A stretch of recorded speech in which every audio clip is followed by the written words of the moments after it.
3 control. 3-3. Start towards 1809 Paragon on a report of a 459 in progress. Copy, I'm in the area.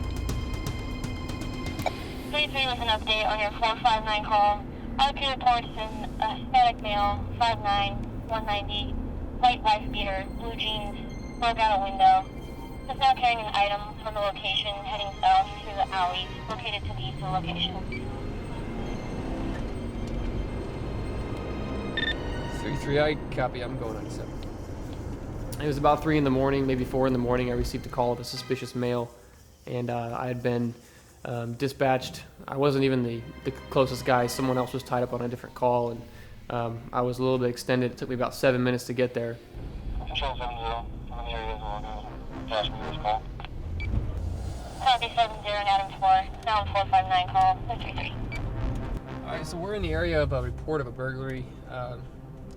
The subject's wearing a white wife beater, and he's supposedly got an item he's carrying it around, or just broke into a business. So we're gonna kind of check the area here real quick, and we got 2 other units who have just attached themselves to the call, so we should have a little bit of help here in just a second. They're both arriving on scene now. He's described about 5'10". 30%.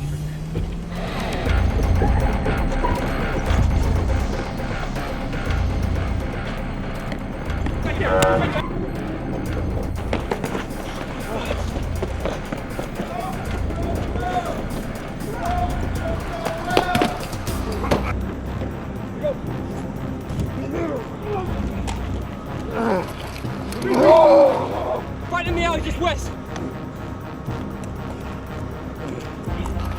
Cuffs, set of cuffs. Set of cuffs. Got one. He's not running. Here's where we got him in custody. Knees up to your chest.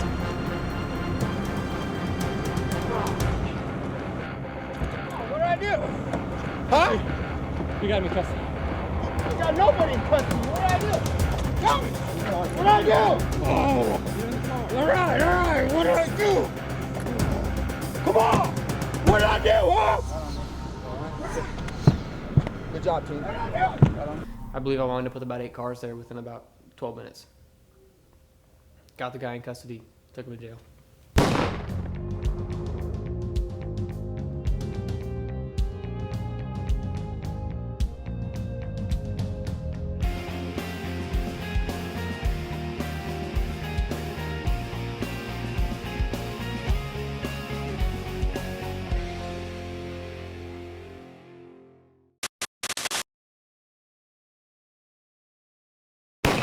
When people think of Sacramento, they think of the state capital. The beautiful homes, the growing economy, the lush riverfront deltas that attract local boaters, water enthusiasts, and vacationing families. They're not worth it. Fuentes, 4 South, A-Bear, 6 Central, Jameson, 9 Central. At the beginning of every shift, our watch commander goes over briefing instructions where we do like a roll call. It's raining pretty heavily tonight. I need you guys to exercise extreme caution while operating your patrol vehicles. As far as that home invasion is concerned, there's a report of the suspect possibly still being inside. There are several units en route. I need 2 other volunteers to go as well. Council, since you're heading out there, make sure you meet me at 1 a.m. I'll be there. See how same place we met up yesterday. Thank you. As far as the majority of you guys are concerned, if you have extra time in your patrol districts, there's a lot of good hunting going on. We go over officer safety issues and anything that pertains to us making it back home safely. Let's go get them.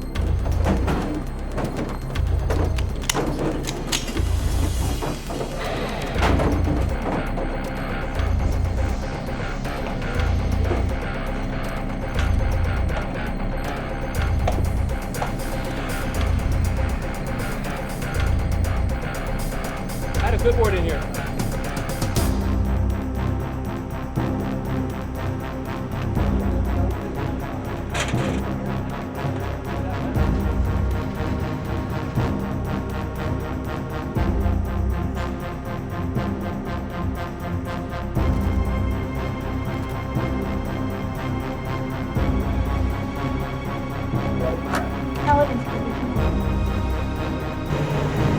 because in District 9 you're gonna wear this, keep yourself alive.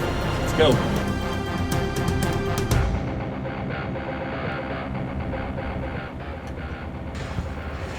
Okay, can you give me a description of them? Yeah, it's from. We on the west or east side? I don't know yet. I'm just talking to you, bitch. You know, anytime we have a call regarding unlawful habitation or something that requires us to enter a dwelling space, whether it's a house, garage, apartment, whatever, we are at a disadvantage upon arrival. So basically, these people have already been evicted. I came up and management said that the apartment's been locked up. Sheriffs came and did a lockout. I found it unlocked. Actually, the lock's been damaged, so we're gonna go check it out. 273, could you come back and park where you were at? Again, Control 40. 414063, entering abandoned unit, clear the air.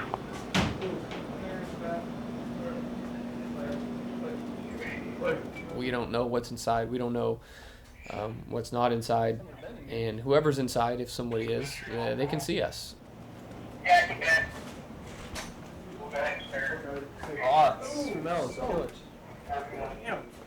We entered the apartment, conducted a thorough search. We just must have missed the person. It's been vandalized. There was stuff all over the carpet, smelled horrendous.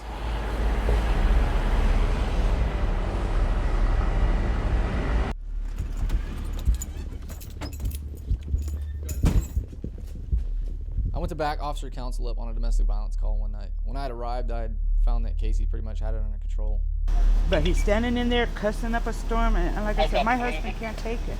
Well, Or he'd be out here beating his ass. right, I understand. You know what I'm saying? Say, as long as I paid my rent and I paid my utilities or whatever, and I gave them money and stuff, you know what I mean? And I'm abiding by their rules. I mean, So now that they're telling you to do something else, they're telling you to leave. Go open it. Go open it, James. And I'll make sure you don't open another door for the rest of your days. Figure out a way to resolve this peacefully, because you're the one who has everything to lose here, not them. Go Right. open it. You know, and Go open it, if James. more issues get created and they get put on you, you're the one who's on probation. You're the one who gets the violation. You're the one who has got to deal with that issue. So, but is there? I mean, there has to be a way we can resolve this without putting you in jeopardy of going back to jail or having a probation violation. Because right now you're on informal probation. While we were standing there dealing with the issue, I heard what appeared to be gunfire, literally right where we were standing. My weapon came out, Casey's weapon came out, and we were immediately down that alley.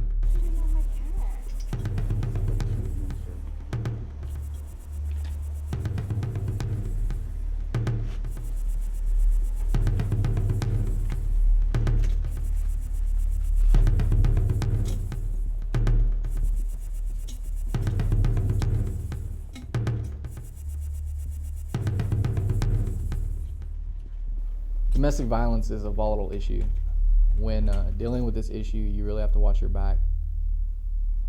Most of the time, the people that call you for help often turn on you, and then you're faced with a dangerous or a deadly situation. Do you hear that too? It was just me, right? I can smell it too. I smell my cats. You hear that too? Heard it. Sound like a paintball too. I can smell.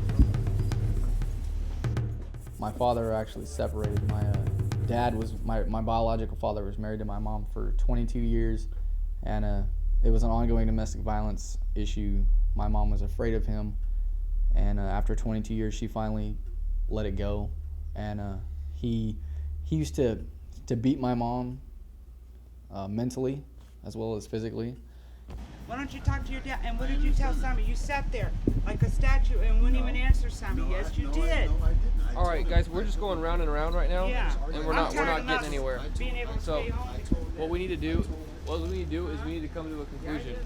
Okay? They want you to leave. What you're telling me is that you would rather stay in a place where they don't want you, right?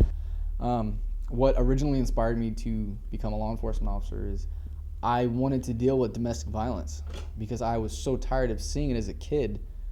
It affected me so much as a kid, and it confused me so much that I wanted to stand on the front line against it, and I wanted to do something about it because it had a personal effect on me, especially seeing my mother and my father do what they did. Officer Hollingshead and I just cleared a call regarding a domestic dispute, and in the progress of handling that call, there were several gunshots in the area, probably within about 20 yards of us. Ran around the corner and checked the area, didn't see anyone running, didn't see any shell casings, so likely somebody with a gun that didn't eject shell casings just probably fired a few shots off into the air. It's close to the 4th of July, and considering our location, this is not uncommon for us to have gunshots fired at random times. Since I'm such a young officer, the youngest officer, I get a lot of, I don't want to say crap, but I get a lot of attention from all the officers here, especially the older guys that have been here for a year and a day. That's funny. What's going on? Really? What is this? In case you get scared, just whip your panties. Oh, that's dirty. Come here, I got something to wipe off your face. Come here, Steph. Yeah, Gabe's one of the youngest guys on the force. None of us are really sure how old he is, but he's old enough to carry a gun and drive a car, so he's one of our buddies. He's definitely he has a lot of flack for being so young. Yeah, I think he's like 11 or 12, isn't he? 14?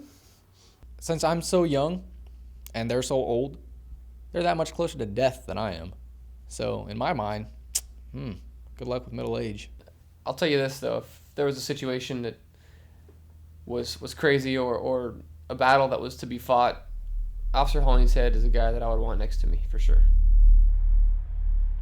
And we are headed right now to a call regarding a loud group congregating outside of the complainant's home. She's stating that the group has now woken up her child and she's unable to sleep. So we're going to try to go resolve this real quick because we're really busy tonight, and see if we can't resolve it real quick and peacefully and be on our way to our next call here. We've got several pending right now.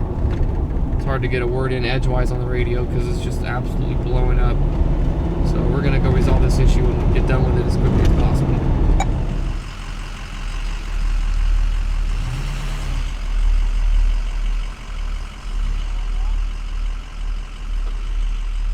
When we arrived, we actually determined that it was a woman and some of her family who were giving the tow truck driver a bunch of grief for towing her car or something. Nobody ever has been able to park in the fire lane, sir. Why are you making a big stink about this? Excuse me. We're acting like children. Is that your first question? Please get this all on camera. No, I'm not acting like a child. I'm acting like a grown woman, sir.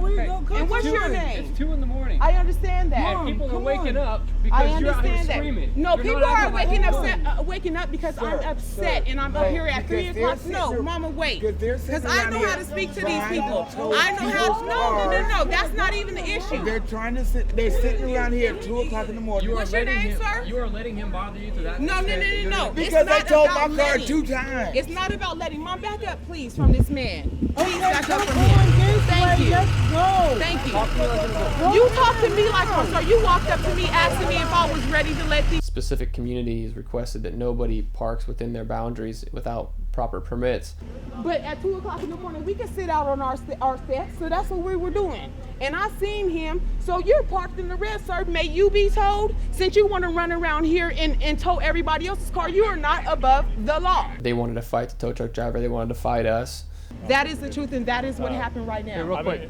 Hold on. I'm gonna cut in. Public intoxication calls are probably some of the funnest calls we go on. Not because it's fun to deal with drunk people, but they have the biggest potential for chaos. No, that's your job. That's not a bargaining, sir. That's your job. Hang on, wait. You agreed with me. I got him to move. You got back inside, right?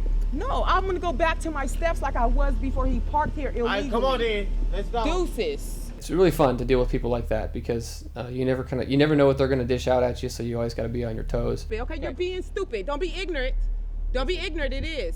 Okay, don't be ignorant. Listen, you're out here. Mom, let's go. Let's You're go. out here. Mom, You're let's drunk. go. Let's just go. Go inside. We're fine. We're out fine. here. Mom, let's You're just out go. here. Stop. They're not worth it. Let's go. I'm trying to listen. Let's go.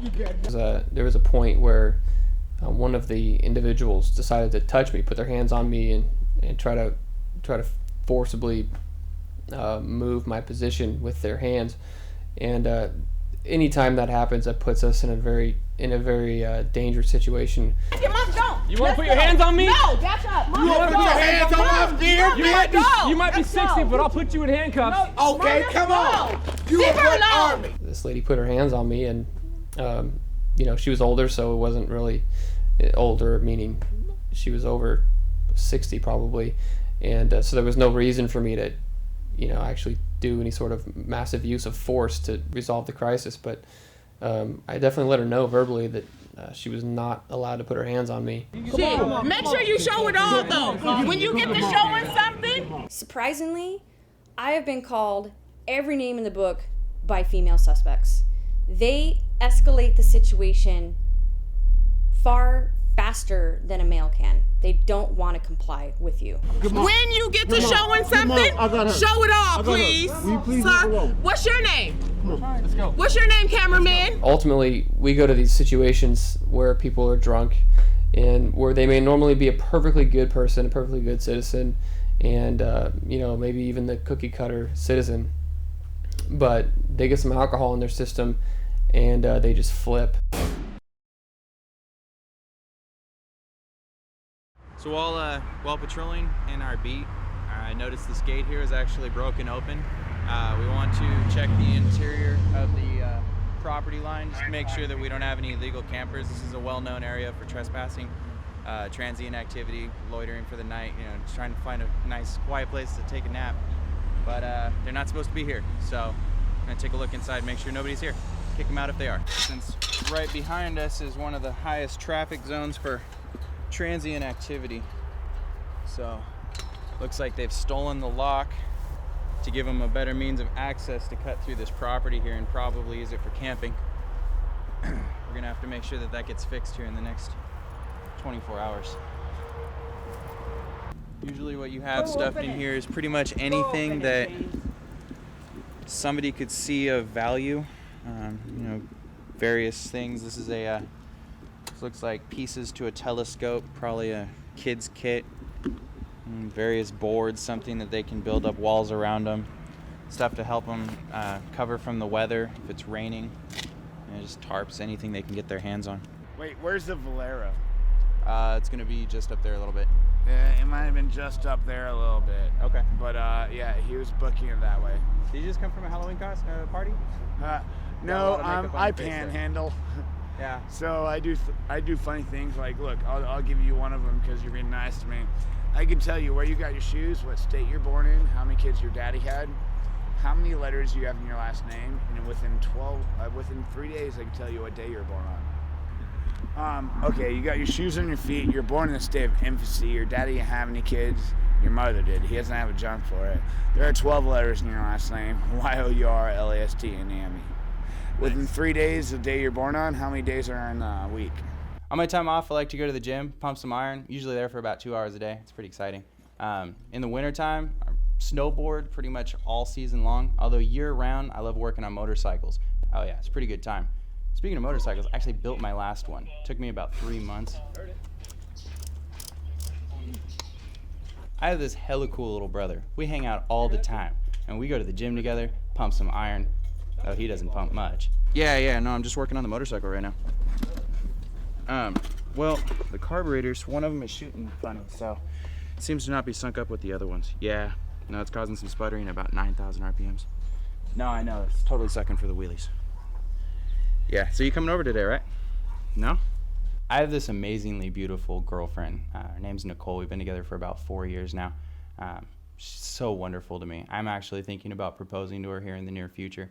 Looked at rings a couple of times, but man, is she picky. I don't want to pick the wrong one. Although I feel like I should, because she is pregnant right now, about 6 months along. I'm just so happy about it. We're going to have a little boy. I'm going to have a charming little son running around, just a champion. He's going to be a girl killer. Oh, don't go sideways. Oh my gosh. Did you tell him about that bump that's up there? I didn't, but hopefully he sees it. If he gets going too fast, he might.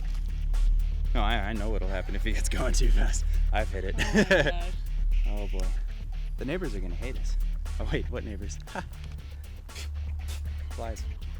When I was 13, I was moved into the care of my grandparents. They're both great people, and considering the state of my life at the time, I really needed a solid moral background, and they were there to give it to me. Awesome people. They live on a huge farm. I have a really nice quad. Go riding around on that, you know, drift through the turns, kick up a little dirt, do some wheelies.